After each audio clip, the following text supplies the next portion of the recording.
show them my car, show them what I've done. They all love it. And they say, I want to be like Al. I want to be like Doc Al. Buy my Porsche race after selling my company. Just help people understand what it takes to take their products or their technologies to become products. Ideas are dime a dozen in my field. You can have good ideas, but unless you have a way to reduce it to practice, show that it works surprisingly better than everybody else, it will allow you to get an invention or a patent. But that's only one leg of the stool. IP is only one, but having also the right.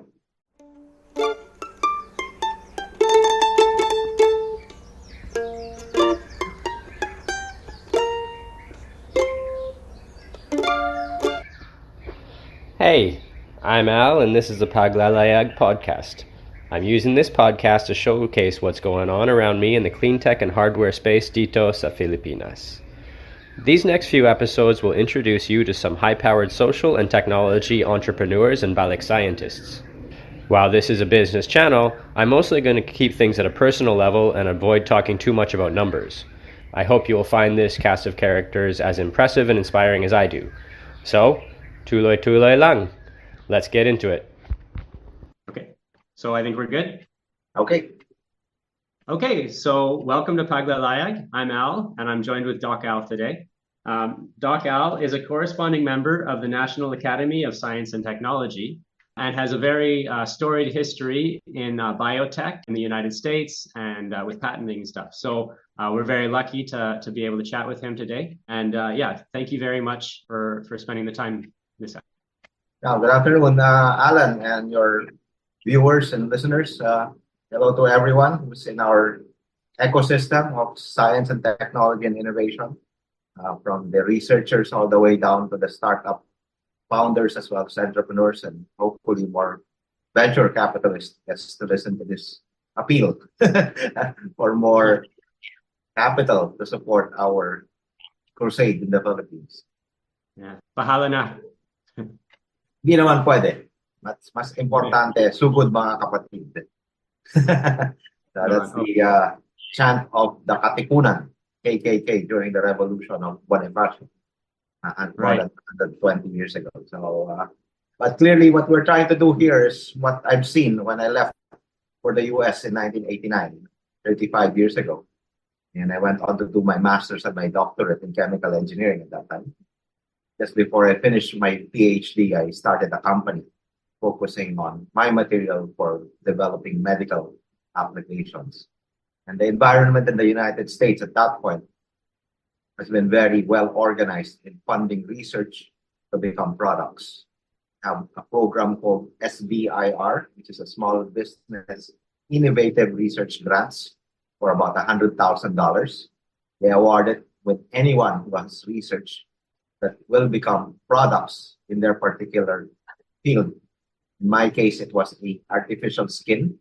So I appealed to the National Institutes of Health in Washington and applied to the nursing division for treating chronic wounds. These are your diabetic foot ulcers and bed sores. And they gave me $100,000 in 1997 to develop my product, to prepare it for a FDA application for approval, with no questions asked. All they ask is after you've spent the money, just have a list of where you spend it and maybe a small report to say that you did get some advances in your technology. And that's it. There is a follow-on grant for phase 2 for that SBIR for $750,000. But unfortunately, or fortunately, we already raised $1 million for my company at that point on the second year. So That's Xylos. For Xylos, so they don't feel the need to support Xylos anymore. So they didn't give us the money anymore. But nevertheless, we went on to get our FDA approval and then our marketing partnership the following year, asking for more money to put up clinical centers in Boston, New York, and Philadelphia to conduct clinical trials and do a full-blown marketing 2 years later after putting up our manufacturing facility with a toll manufacturer in Michigan in about 1999. So all in all, we spent, before we launched, close to $10 million. So, but that's what it took from 96 when we started the company The actual launch almost took 5 years after 3 different marketing partnerships. But that's what it took for our product to get into the market after getting several FDA approvals for our applications and indications. So it does take long for biotech products, but luckily in the US, they do have the support mechanism, both from the university as well as the private institutions providing capital and supporting scientists and engineers like me to conduct product development all the way to conducting clinical trials and regulatory approval, and eventually launching in the market, both not only in the US, but also in Europe. And of course, in the process, filing about 10 US granted patents in the beginning of my term, as well as able to get as much as about 30 international patents in the process for Xylos that operated for about 17 years. Was your first patent the one about the rotating disc? Yes, that's how I actually got started. That was my PhD thesis that started in 1993. And by 1995, we invented a new method of producing our material using a rotating system to be able to change the composition of the media, thereby changing the composition of the fiber. And with that invention, it allowed me to present to our alumni in Rensselaer Polytechnic Institute, RPI, a school in New York, which is, by the way, turning 200 years old today. This year, founded in 1824, the oldest engineering school in America. There's a distinction between civil, and one of our distinguished alumni early on built the Brooklyn Bridge in New York. That's part of my school's history. But back then, in 1996, it's not also very common for scientists to present in an enterprise forum of alumni who might have the interest and capital to support further development of some of these technologies. I know MIT started it a few years earlier. I had a few batchmates in technopreneurship around the mid-90s, and one of them went on to become chairman of Moderna, one that made the vaccine for Vaccine COVID. company.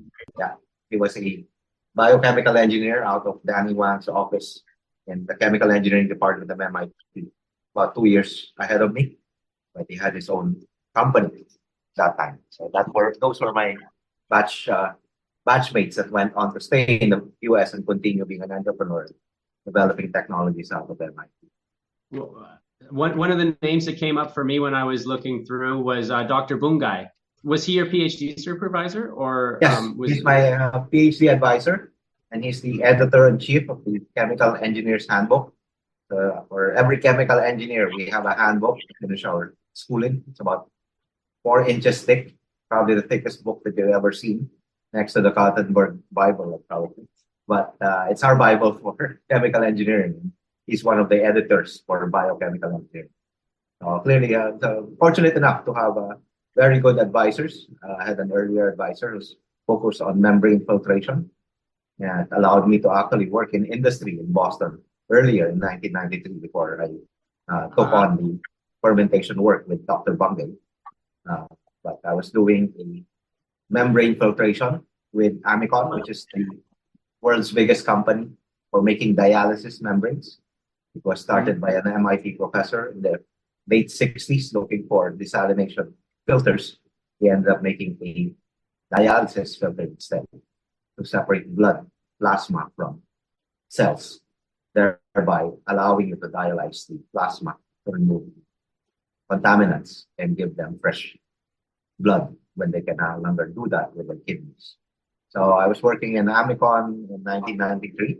That really provided me some of the industry experience of product development.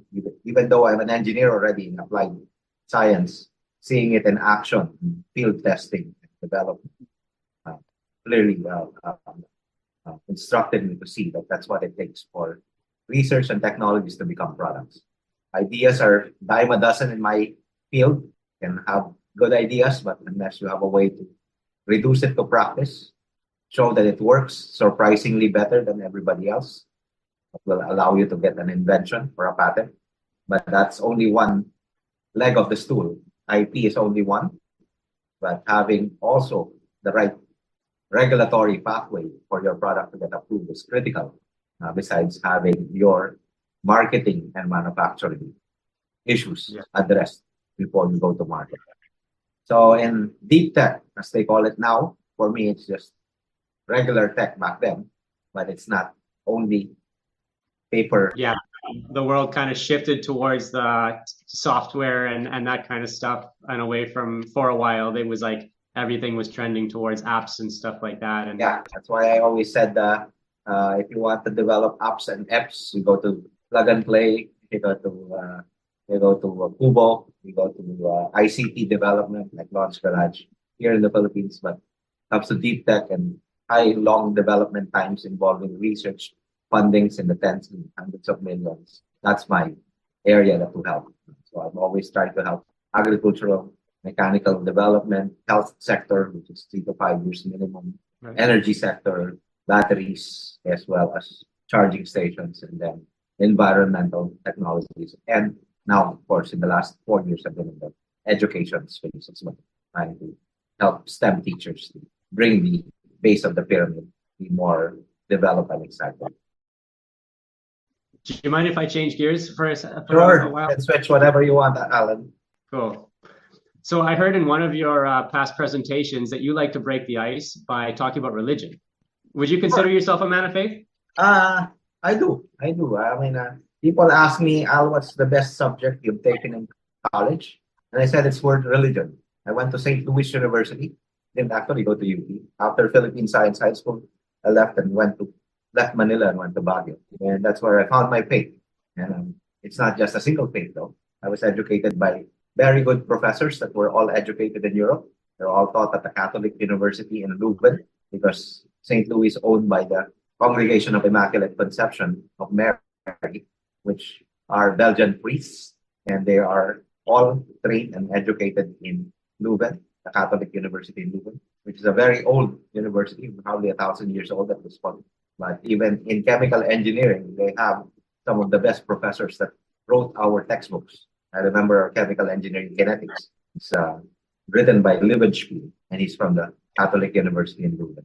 So my professor was a Filipino teacher, but was very well taught and emancipated from the old teachings of local religion in the Philippines. Was very open to ideas, not only about Catholicism, but also Islam, Shinto, even the Indian Hinduism, as well as Buddhism, were all described. So when I went to America, after I finished my undergraduate in 88 and took my board exam here, I left in 89 to do my fellowship, scholarship to go to Rensselaer for master's and PhD.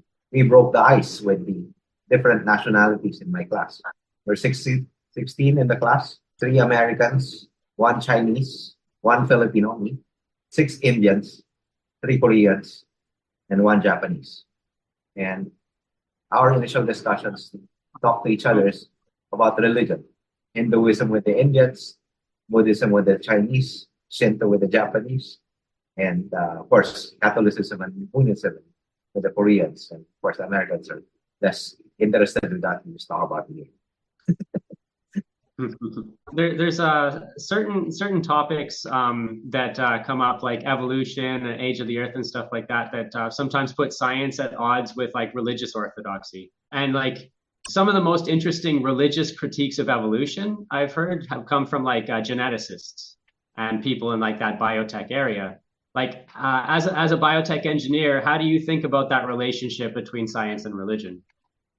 Actually, if you look at the structure of the most basic chemicals of life, all the way down to their evolution to a more complex organisms and leading to us. Microbial soup.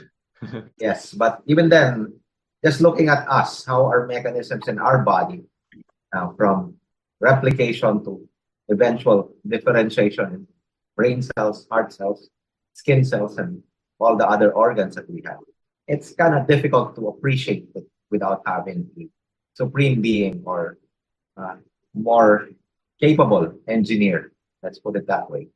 And Sure. I think that's partly the reason why I say that there has to be someone that allowed this to evolve, for that lack of a better word. And I think it's always, this part of the teaching also that we went through is there's man has always looked for meaning, and part of that meaning is to God, a supreme being, its connections with that.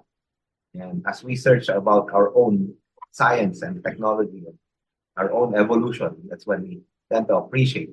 I don't care if you're looking at the nano scale or femto scale of some of these materials to billions of miles across, pictures of the galaxy with the new telescopes that are coming in. You can't help but be amazed that there should be someone who's kind of created it all for our own amusement, for lack of a better word, but and amazement as well. So I don't see the conflict again, even though we're becoming gods ourselves with ability to manipulate genes using CRISPR now so easily that we can take off bad genes and create better ones. We can even dictate technically the sex of a particular offspring all the way down to humans if we allow it to.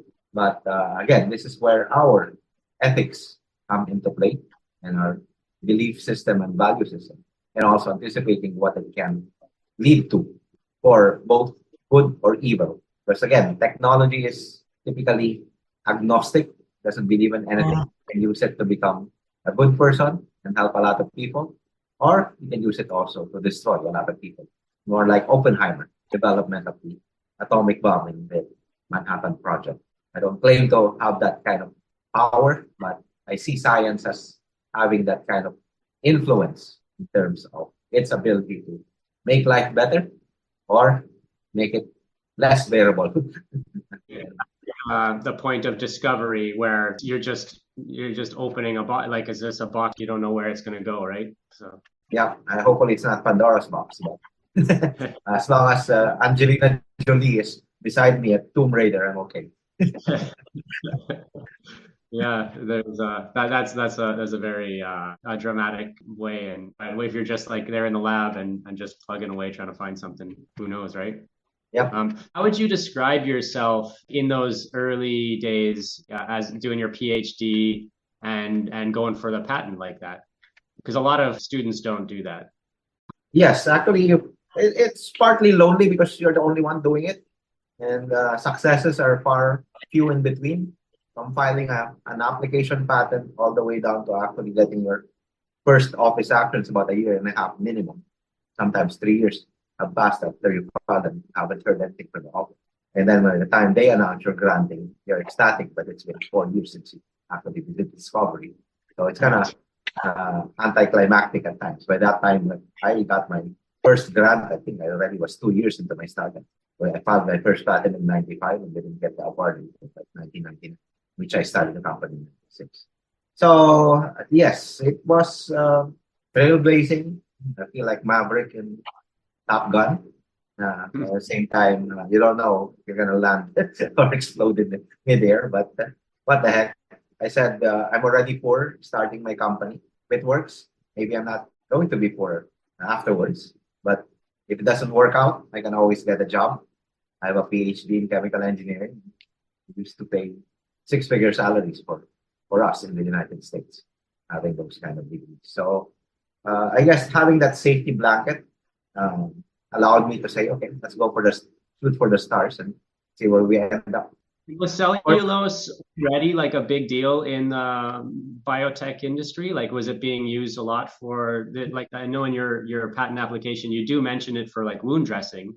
There were very few products that were being developed focused on the material itself that's produced by a bacteria rather than synthesizing it chemically or using cotton as a starting material or cellulose coming from trees. There's a difference with the material that we were making in the lab using bacteria. And there has been no successful product that was commercialized in the medical space.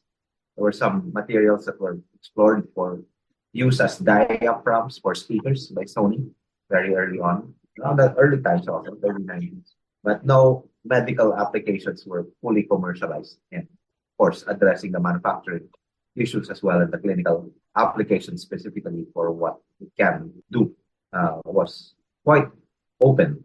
So you can imagine having a mountain to explore and looking for the gold. It was Right, like right.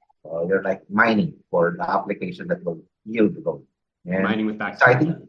So it's not much different from mining in that sense that you're mining for knowledge that will provide you with a financial benefit. And it talks about in the document how it had more water retention. And when I read about it, it sounds like a very kind of gelatinous substance that you're producing. Yeah. Is that right? It's quite Yes, jelly. it's a unique cellulose because it's produced in a water environment. Mm. So by the time the fibers are all spun out, they're already associated with water. So they actually have a high water absorption capacity. Unlike in trees, they're dry. They're being formed using CO2 and sunlight. That's how they make cellulose in trees and plants. In chemical entities, they're normally spun out of chemical solvents.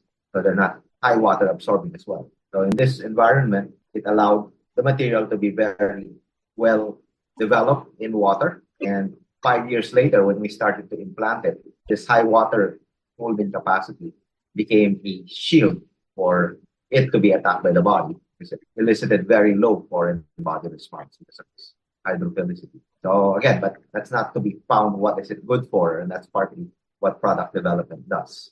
Science can make the material, but what is it good for? You need to develop the product. And it's during that product development that you realize what is it good for and can I make money out of it. Yeah, there must have been a lot of trial and error. Yes, and actually more of product development advancements in the sense that first expose the material in cells, they don't die. Okay, let's put it in animals, they don't die, then let's put it in people. They don't die. It actually does something. But there's risks in every step of the way. Had it killed the animal, it would have not gotten into people. Luckily, in this case, we did our preparations well to make sure that it doesn't do any harm. Doctors often take their oath, do no harm. Exactly how the regulatory approaches do no harm and be effective. And that's very much the operating word for Xylos being a medical device company for 15, 17 years. But it's a challenging and risky undertaking. That's why even in the Philippines, it's very difficult to convince because they do consider the risks of one, not working, two, getting sued for having done something harmful. Right. A lot of capitalists in the Philippines are very risk averse, so they want some product that is completely risk free. And what's that? Real estate. So we just buy condominiums, wait it out. 5 years later, it doubles money, zero risk. So I'm familiar with the mindset. yeah. So that's very difficult to kind of compete against. So what you're looking for is the few good rich men that can hopefully support our entrepreneurs who are dealing with technology development. So what would you say was the biggest non-technical hurdle that you had to clear, like in that product development process? Understanding the market, who pays, and what are the regulatory hurdles that you have to be able to comply with. Like when I developed the artificial skin product in 1997 and got it approved by the FDA, I said, okay, all I need to do is find the application, convince the doctor, and I'm done. No, after you convince the doctor, you need to convince the nurse because it's the nurse who's going to put it on. You have to make it easy for her to apply the product. Then after you convince the nurse that it would lessen her workload, she only have to put it in once a week and you can treat more people that way by only a 1 week dressing change. You think you're done, then buy the product. No, you have to talk to the hospital materials procurer. And first question that they ask is, are you on our formula? Are you on our list of allowed products to be bought? Have you been accepted by the Medicare institution of the US to be reimbursement by Medicare if we use your product? And 6 months later, you still have not sold the product because you have to go through those hoops and process. Meanwhile, they're paying your medical representatives spending your product $60,000 a year with an expense account and a car and a laptop, roaming around the country, not making a sale, just getting doctors to be familiar with the product. Very expensive process. To me, that's a $2 million experience down the drain. Oh, goodness. You need someone who really understands the mission and has got patience. Yep. Be supporting like that. Luckily, my VCs have not quit at that point in time, knowing that there's still potential. And indeed, they were gratified for staying on. So eventually, we had an exit strategy planned out anyway. That as soon as we hit the market, both in the US and Europe, we'll look for a bigger body to take on the distribution. And we found one. We found one in Europe. We eventually sold the business to the person who has a hole in their product line that we perfectly fit in. So clearly, that's one thing that I have not seen across the Philippines being here for 10 years is to look at technologies with an actual exit strategy. So far, it's all in the first 3 years of development, not thinking about what they're going to do and how the people who's going to invest in it will make money. They're still far off. Right. Yeah. Because especially if there's like stages in the process of the fundraising, the person who's entering at any given time needs to have a way out. Yeah, Like, did you go through multiple rounds with yours? And were they different? That's what we call your Series A, Series B, Series C, all the way down to Series E before the actual exit to an IPO or an acquisition. So I've gone through all of that process. So right now, I haven't seen anyone beyond Series C in the country. Did your first fundraiser, were they completely out when after the first round, or did they? Some of them stayed. Some of them stayed for the medical implant business as well. So there's a continuing on process, and eventually that business went to Johnson & Johnson, to their implant company called Vidyu, because they acquired our marketing partner, which is a Swiss company called Synthes, and Synthes was bought for 21 billion, and we went along with the sale. But so now my latest patents, by the time now 10 years ago or 12 years ago, they're now with Johnson & Johnson. And still, some of them might still be active. Pretty much running out within 5 years. It looks as though the first patent you did, it was in your name, but then patents after that were in the name of the company. Is that right? Or maybe I'm just not. Yeah, that's typically what happens when you are the chief technology officer. You assign the patents already to the company, because eventually it's the key asset that the venture capitalists that are backing you up would hope to sell to a bigger company to create the value. Because when we did our exit inventory, and all of the machinery are easily valued because you know how much you can buy them for. But it's the patents that are clearly having the hazy calculation that 85% of the acquisition cost is due to the patent valuation. So clearly those are exactly the way it should be valued. And here in the Philippines, I'm glad that they're starting to accept IP filings as collateral for patent, meaning they see the value of the patent. And that's just a good start. But of course, that's low valuation nevertheless. It's the venture capitalists that really fix if they can see the true value of the future of the technology. But nevertheless, that's a good start. Patents filed. And so when I came back here in 2013, those are my two areas of focus. Talk about technology commercialization and patent or IP expansion. When I became a visiting professor in UP in 2013, a balik scientist with the UST, I was helping LaSalle as a consultant for tech commercialization as well. MSUI IP is one of my mentees in Mindanao, together with 3 other different research and development institutes of the UST, including ITDI, TNRI as well. So it was a good portfolio for me. See what's happening in the country very fast, very quickly. But the one that pays the bills is the USAID project called STRIDE, where I was a senior advisor for 9 years. And they supported research, dissemination, training of new centers of excellence around the country. It's almost like startups in different priority cities of development at that time, called CBICT. We could probably include the links into the show notes for the listeners to have a look at as well. The USAID Stride really was a very diverse effort funded by USAID to create pockets of innovations and initiate research and technology development outside of Manila. And overall, we funded 66 projects, more than $500 million pesos worth of product of research money. Their ongoing activities probably in the billions now with that seed money. That's basically to just begin to prime the machine for innovation, science and technology. And some of the inventors that got 5-10 million peso grants went on to raise 40, 50, 100. So you can imagine the multiplier effect of those grants in the early build real ecosystem out of something like that. It's really truly an ecosystem building. for building the foundations of an innovative society in the regions at that point. And they're still at it. Very few spin-off companies yet, 10 years hence, but there are some industry partnerships that are yielding products and commercializable technology. But it will just continue on because they'll be learning faster as they continue to partner, and their exposure becomes more strategic now because they're already exposed to the whole process of technology.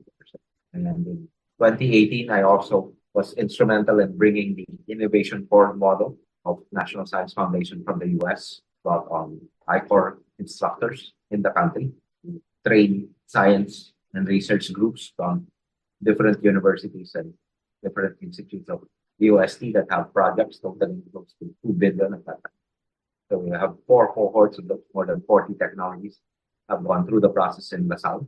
The Filipino Entrepreneurship Core Program, FEC, what we call it, been administered by the LaSalle College of Business together with their technology and alumni mentors. So glad that I was at the graduation recently, last year, and happy to see that it's continuing, and it's continuing to orient scientists and engineers engaged in research to look for their value in the commercial space, thereby directing their product development. I mean, to have had an exit like that, you're basically set for life from that perspective, and you're now in a position where you can really just pursue what you think is going to help. And I think like that's what you're applying your energies to now, is just to how to help the Philippines make some real advancements in the STEM fields and build capacity and build opportunities for Filipinos to somehow take a journey similar to what you did, the ones who are really motivated to do so. That's my hope, is to recreate the environment in the Philippines enough to make successful scientists and engineers the way the US supported me to be financially independent. So I think that's very important. Part that you are no longer trying to do this to make money, but more of trying to do this to make the environment of the society and the ecosystem be able to help itself by cloning yourself, technically, from biochemical engineering standpoint. I still remember one of the undersecretaries of the universities keep saying that we need to clone you out. We need 1,000 of you to be explaining tech transfer and helping technology companies, spin-offs and research. And luckily, there's 1,000 technology transfer officers now in the country. Maybe, yes, not the same level of experience that I've gone through, but they're going through their own growth and development as well. I think eventually, I'm very hopeful that another 5 years, maybe, or 10, we'll start to see a unicorn emerge coming out of the country. Hopefully, closer to 5 then. But very optimistic in that sense. And eventually, there'll be a merger of resources that will allow that to happen, both in the advanced technology space, or in AI, or in health, or in agriculture. I'm pretty confident and would love to be part of it. And I'm still part of it actually right now, continuing to develop it in a more directed fashion. I'd love to be part of that journey for a unicorn creation. Do you think that retrospectively, your group would have been considered a unicorn? Or I guess no, I didn't think of it that level, because we didn't invest in our full workforce for distribution and marketing. We were quite, for lack of a better word, conservative in fielding after our bad experience of fielding our sales force too early, not knowing that the market, and that kind of burned us and directed us to more so of you a think, partnership. do you think that more aggressive sales, it could have got there? Or Given the situation, probably difficult to say. Because it's not like having just gone through COVID and seeing some of the technologies during COVID that we was trying to assist in diagnostics and even in treatment. Clearly, it's a long, sustainable effort that would take. You can have a flash in the pan and be valued at $1 billion. It's a unicorn, but in order to sustain that, you have to be able to demonstrate the sales growth in the process. And we were not in that trajectory early on. I wish I knew better, but definitely I did let some of my co-workers direct that path, thinking that they can do a better job at that time. You can't do everything. You gotta be. And hindsight is 2020, as they say. But yeah, if I were to relive it again, maybe I would have bet on a different horse to get to a faster route. But, yeah, that's not Back to the Future storyline here, because there's no such thing. I don't think you picked a bad horse. Not a billion-dollar horse, but a good horse, just the same. Yeah. So at Paglalayag, I like to chat about the emotional roller coaster that's involved in this. Like, what would can you think of like a rock bottom moment that you had, like just Oh, really? No? Lots of those that are really gonna test your resolve, whether you want to be an entrepreneur or not. The first ones, of course, is negotiating amongst your partners. And whenever you go through a negotiation, it's like a boxing match. Expect to get hit. So you thought you're friends with your partner when you were starting the company, but come contract writing, he wants it all and leaves little to you. So you start to suspect, why is that so? I thought you were my friend. No, but that's what the lawyers do. They paint the worst case scenario and they try to protect their client. So all you can do is to fight back. If they ask for 50, you ask for 20. And then maybe settle at 40, depending what you're trying to negotiate. But and that just escalates. The moment you bring in investors, they want more piece of the company, you want to give away less.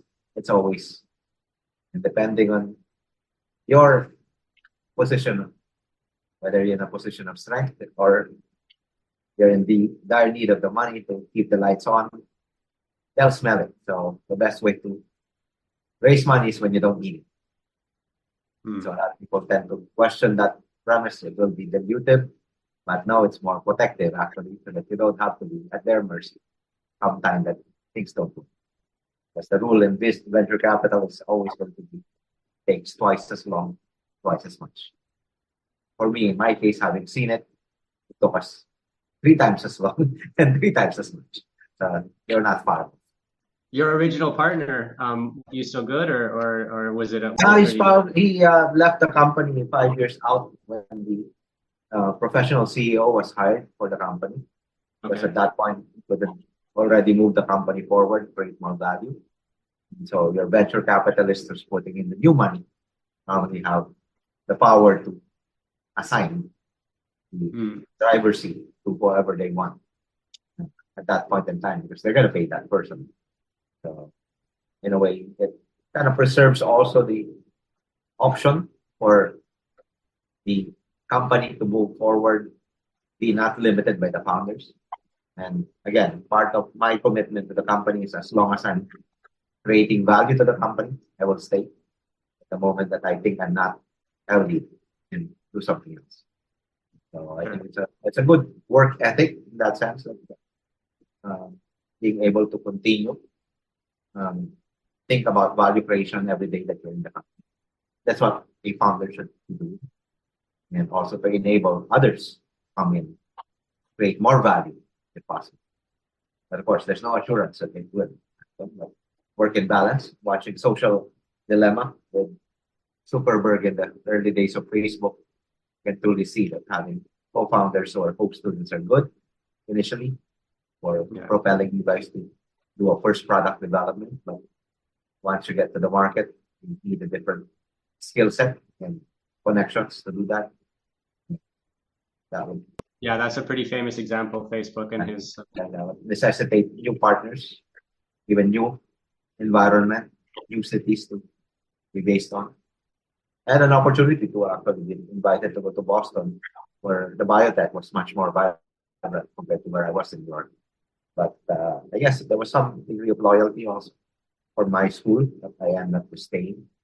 I could have pulled it into the MIT group where there's 20, 30 of us who are doing similar stuff in biomaterials, different applications that would have allowed us to synergize.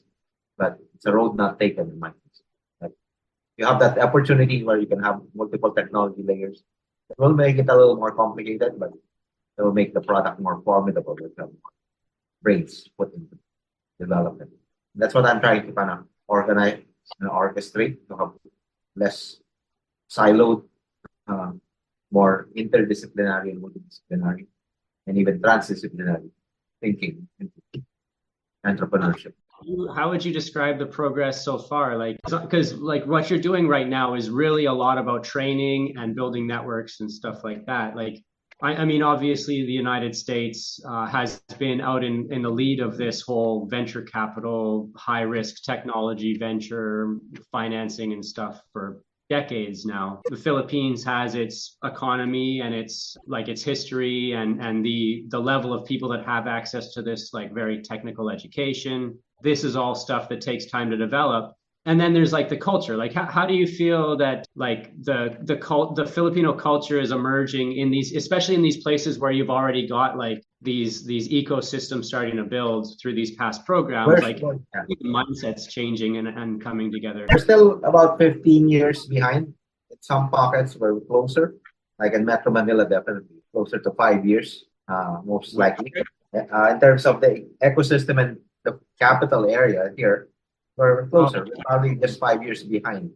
With the advent of AI, we're playing catch up, and hopefully we can find unique applications combining technologies and markets using AI that can actually be propelled forward faster to be almost at arm's reach with those guys doing the development in Silicon Valley. But again, a lot of it is on the infrastructure as well, given how much bandwidth you need to create for such analysis. But again, starting on a localized application, improving your viability towards eventual deployment in the ASEAN market, 500 million population, and then hopefully having to tie up to the Chinese and the Indian and of course the Western side of the market to have any advantage of learning, maybe.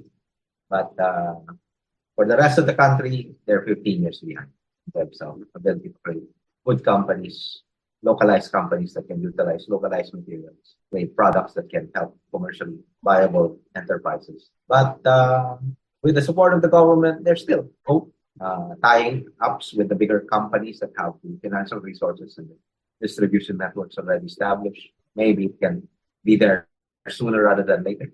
But in terms of innovation, I'd say we're still a good 10 years behind. I was just in Bangkok with CIMEO, which is the Southeast Asian Ministers of Education, and looking at the technology in education with Thailand, Malaysia, Singapore, of course, is way ahead of us in terms of their government support and development. But we are still playing catch up, even with our neighbors, Thailand and Malaysia and Singapore. Indonesia is probably at our part. It's also opportunity for partnerships and product development. The ASEAN region, but I was part of a diagnostic hub group 6 years ago with Singapore A-Star, and we were looking for technologies that can be deployed in low resource environment like the Philippines, Indonesia, like detecting dengue. We had a play, but COVID happened just before we can execute. Okay. The last question sort of about the mindset and Filipinos who not yet had exposure to this kind of industry and stuff. Filipinos like to tell me that seeing is believing. and so this is part of the challenge. If you've never had exposure, you just don't even know the possibility. De La Salle professor a little while ago at their DITEC fair, he had a number of students come to him where he had gone and done research on some of the turtles in their area. And he was the first academic or scientist they had ever been exposed to as like elementary school kids. And they're now at De La Salle as associate professors and stuff. And that was just something that I saw. Like it can be like that. Like a whole group of them met this scientist who was out there doing work, and they were inspired and all ended up going and following that path. And so with your all these programs you're doing around STEM education and stuff, I've done this on the past episodes as well. I got 2 quotes, and I want to hear what you think about them. So with microbes, I'm going to start with Louis Pasteur, and his is chance only favors the prepared mind. And then Richard Dawkins says you don't indoctrinate your children, you teach them how to think for themselves, how to evaluate evidence, and how to disagree with you. What do you think is really required for getting more Filipinos to the point that they would want to take this and put themselves through these entrepreneurial tech journeys that can be very painful, but at the same time be transformational for themselves, for their lives, for their families, for their country? Yeah, it's definitely learning by doing. Indeed, there was a quote before saying that you can read all the books about farming, but until you dig dirt, you're not a farmer. Right. Yeah. Yeah.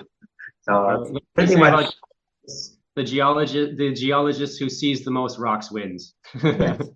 In that sense, it's also the same way with entrepreneurs. And when I give talks to scientists and engineers who have technologies and research, I tell them that science, what is it good for?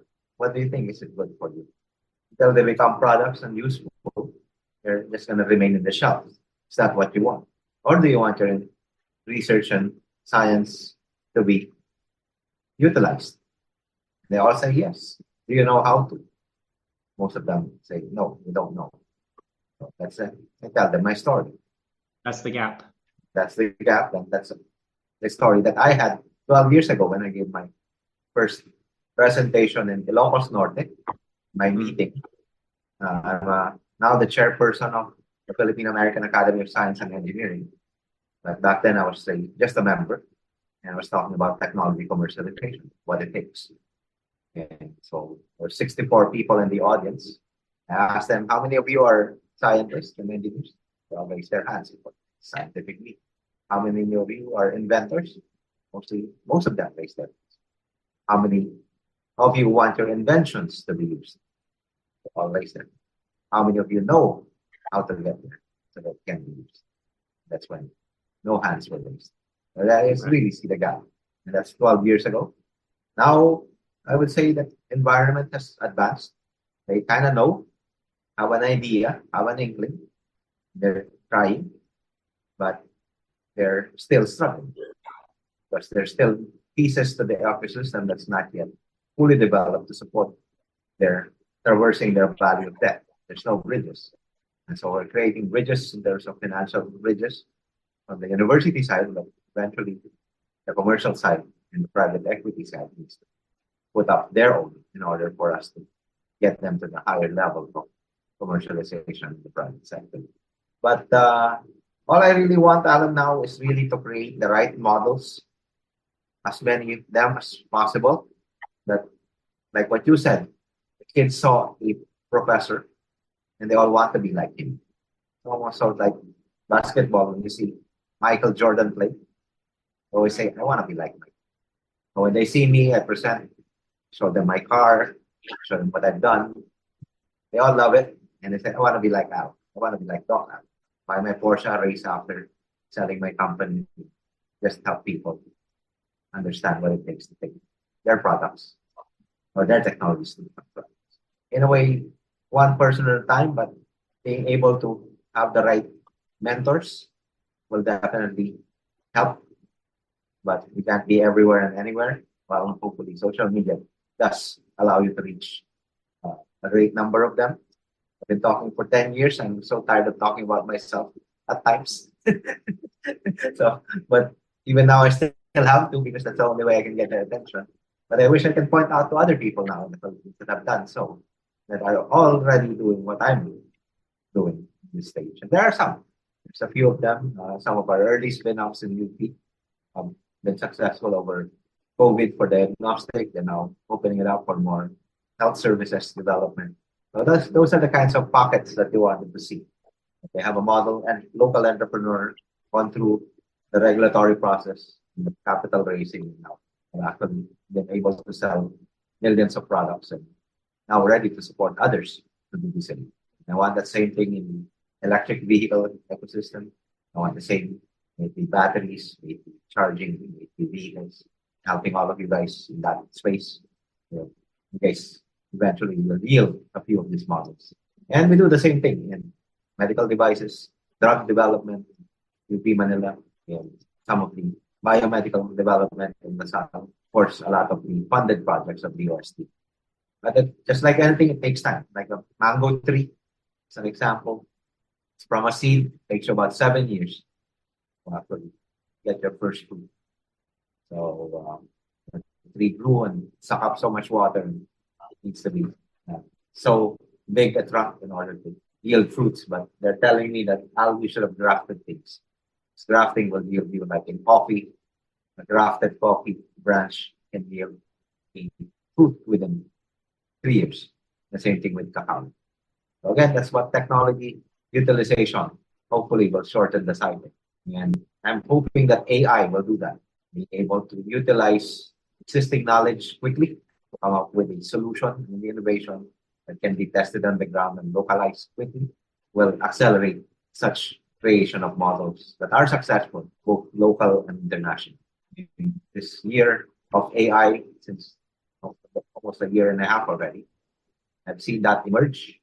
It's not yet there for the Philippines, but I'm hoping within the next couple of years, we will start to see multi-million-dollar companies capitalizing on the AI revenue, maybe in health, agriculture, energy, environmental solutions, even space. So I'm very optimistic there'll be more companies to emulate moving forward, not just mine. It's already actually archaic. It's already 25 years.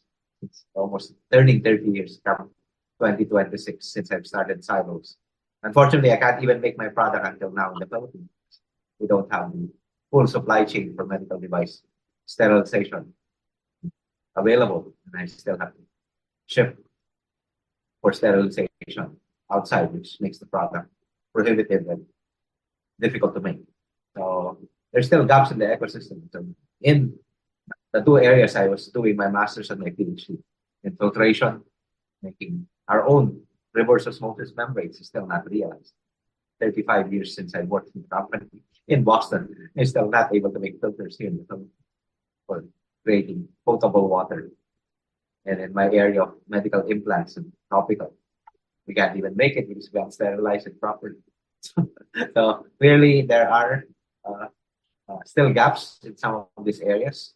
And hopefully as more companies become successful, there's more venture capital supporting technology development. And the government starts to collect more taxes that they can plow back to innovation and build those facilities that will complete the supply chain to yield more products like my case, medical devices sterilized with gamma radiation. Needs easily a few 100 million funding. But only governments hopefully can initiate the regulatory sort of private capital will plow in and stabilize the regulatory system that contracts will be honored. That's a difficulty in previous administrations also. Rescinding or changing the rules of the game midway, not good for investors. And it has happened in the previous administrations, and that's not easily understood by the common citizens, but to us, ecosystem builders or trying to build cathedrals, policy shifts like that are earthquakes that destabilize the foundations. Hoping that doesn't happen again. Our administration is definitely very keen on strengthening the foundations as well as the supporting the ecosystem. We have a president now who so admires the scientists and engineers and admitting himself as a frustrated scientist. It's a good thing, and providing praises to most of the members of my national academy, including our recently elected national scientist in medicine. I was chatting with him for hours at a Senate hearing recently. And, clearly, the president of the country now is open using the ideas of scientists and doctors and innovators to propel the country. So I think we can be in a better situation. We just have to execute and develop our own sandboxes to show the things that we do work, starting with your own batteries, Alan, and hopefully you get to plug it into a bigger system that will allow the system to be a blockbuster product, part of the innovative ecosystem in your space. So, Ed, that's one sector. You can create that innovation products in each of the sectors that I mentioned: agriculture, health, energy, education, environment. And I can retire again. But until then, I think we have our work cut out. But it's fun. Never a dull moment. Dealing in multitude of technologies now, from AI to genomics, metabolomics, and transcriptomics. We just doing omics technology development discussions in the National Academy 2 weeks ago.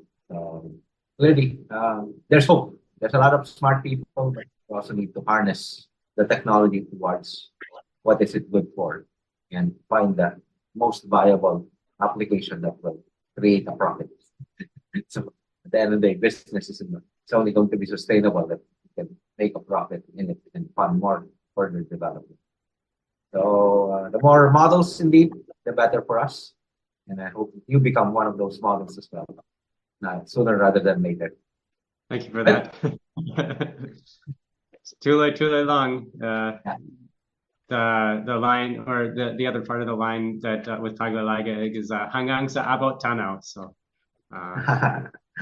of course, even the more poetic one, I do speak Filipino very well. Hanggang sa dulo ng walang hanggan. And that means until the end of forever. So we'll be doing this technology development. Hopefully not. Hanggang sa dulo ng walang hanggan, which directly translated is until the end of forever. So, which is not good. There should be an end to this thing. Right? But nevertheless, I think we have a work cut out for us, encouraging more young people to join our crusade in making more technical, capable products that can impact the lives and the welfare of the country and the people. So it's a good thing. So in the deep tech world, as they call it, go malalim.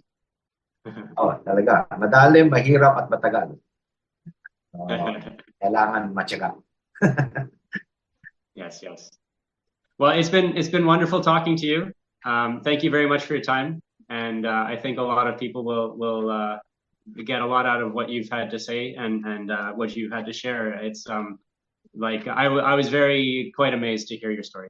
So I'm glad to hear more about it, and so I guess I look forward to seeing you again someday, and until then we'll sign off from here. So thank you very much. Maraming salamat, Alan, and good luck to you too.